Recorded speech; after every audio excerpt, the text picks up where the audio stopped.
Sagittarius, I hope you're doing fantastic, trying to make the right decision to avoid a stalemate, but definitely, figuring out what you want and going after it. Again, as I said, the Two of Swords, having the hands tied is usually you not going after what you want, keeping your own hands tied. And this suggests that in the future, you're going to be able to make those decisions and untie your hands and find what you want and go for what you want. So, the middle of the month, your current position is the Four of Wands. So, the Four of Wands is a very good card. Immediately, it screams marriage. So, some of you are very marriage minded. You're looking for somebody to marry. You're not looking for somebody to just date and screw around with. This is you feeling like you are ready to find your potential mate. A lot of you have been feeling that way for a long time. Maybe it's just more heightened and feeling kind of more at peace, more at rest this month. And you feel like you've completed some things, first completion. So maybe you started to date, maybe you have kind of changed your attitude about dating, maybe you have cleared out the clutter of any exes or reconciliation or anything. It's kind of like a clean slate. This is you wanting to build foundations and find somebody to build foundations with. So that's a very positive place to be at in the middle of the month. That's very good. It kind of puts you on track to, finding that potential mate or somebody that you're interested in for the long haul, not just screwing around. It's kind of like it was like, all right, I'm in it to win it, right? Like, I'm not looking to date, or be a serial dater. I'm not looking to just have a friend with benefits. I want something coherent, something real. The next card you have is going to be any internal, external factors that may help or hinder. Don't know that it could get any better than that, because the Nine of Cups, as you know, is one of my favorites.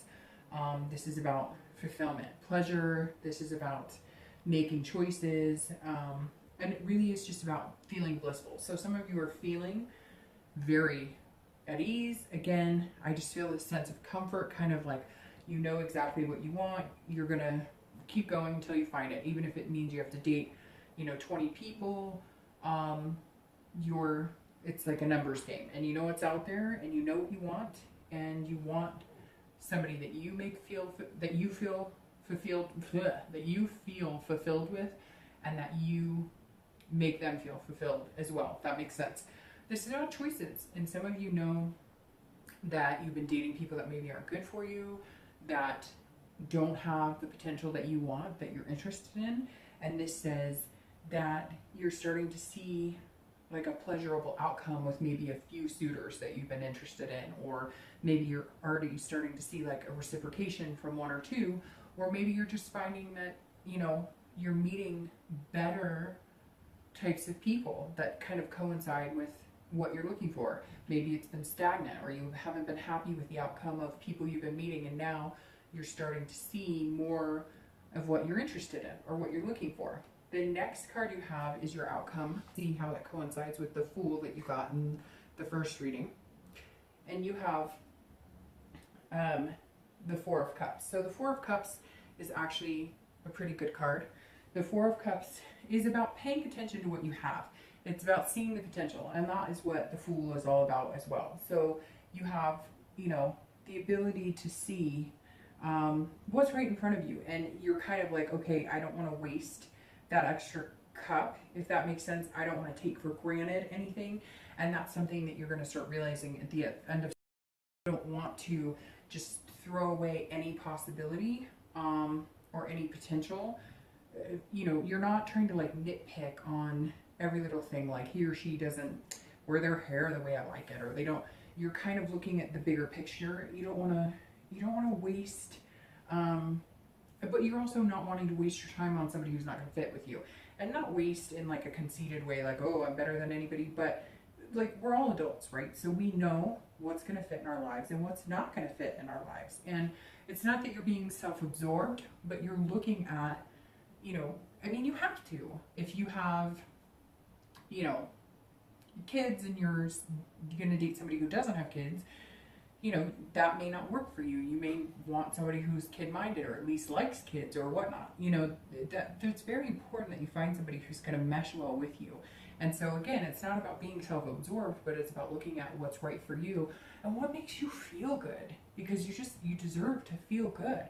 And there's nothing wrong with saying goodbye to somebody if they don't make you feel good, if you don't make them feel good, if you can see that it's not going to end up the way that you want a relationship to work out, then why are you going to, spend time putting a lot of energy into something that you know is not going to work? So I think you're just being very picky about making sure that you genuinely find somebody who fits well with you.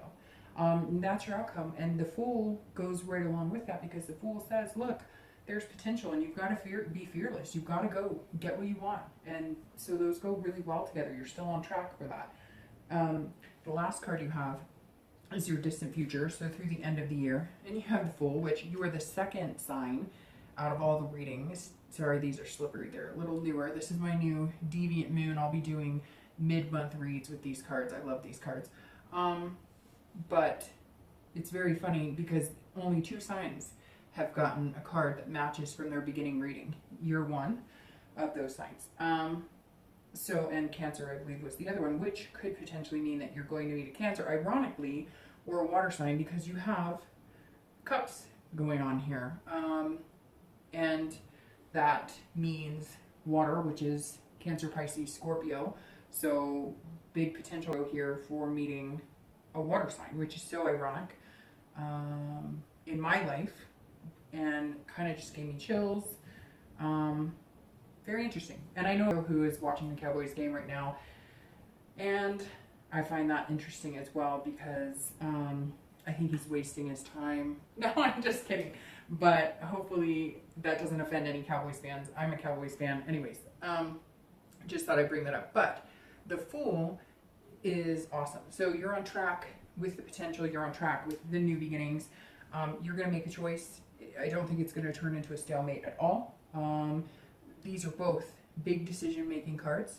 So your outcome for the next few months is making decisions. And I think you're going to make decisions about big choices. Like here you have marriage, or getting a house together, or doing a lot of different things. And I just think now's your time, and you've got to go after what you want. It's very interesting because the wish that I wrote down for you before I even knew what these cards were going to say is new beginnings, anticipation, and possibility. So I think I was going to start feeling that anticipation of what good can come, and kind of that butterfly feeling in their stomachs, which is really positive. So I wish the best for you. Shoot, I knocked your wish paper over. Hold on. And I moved all the cards around. Hopefully this still flies, but doesn't mean your wish won't work if it doesn't. Okay. All right, I'll see you later. Bye.